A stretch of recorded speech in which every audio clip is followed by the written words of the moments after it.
Hello, I'm Gavin McGuire, Special Situations Analyst for Briefing.com. Today is Monday, December 14th. As we prepare to close out the year, the market gets set for a busy week of Fed and economic news.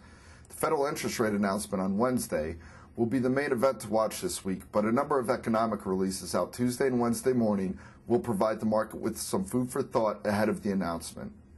On Tuesday, PPI data will provide us with a look into the latest inflation trends. Net long-term tick flows will follow shortly after, giving us a look into the demand for U.S. securities. The parade will continue with industrial production and capacity utilization data out at 9:15 a.m.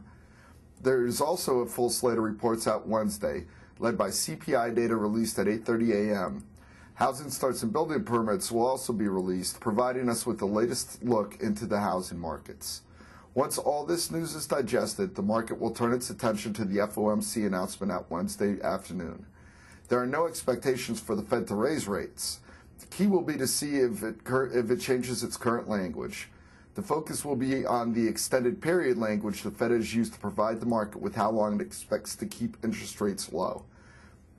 Fed Chairman Ben Bernanke reiterated this term in a speech last week, so we would be surprised to see the FOMC deviate from this term. However, it is worth noting that the inflation reports out Tuesday and Wednesday ahead of the announcement could provide a change in language from the FOMC with regards to inflation, perhaps turning it more hawkish with its outlook. Following the FOMC announcement, a confirmation vote for Mr. Bernanke's second term as Fed chairman will be held on Thursday. Mr. Bernanke is expected to be elected for a second term without any hitches to go along with it.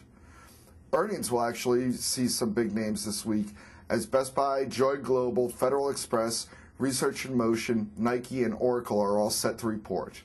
We will also get the latest information from homebuilder Hovnanian. Also, in addition to the U.S. interest rate announcements, Japan will update its latest outlook. The Japanese government has been busy announcing new programs the last few weeks to support the world's second largest economy, so the markets will be watching to see what unwinds here. We hope that helps prepare you for the week ahead. Good luck and happy trading.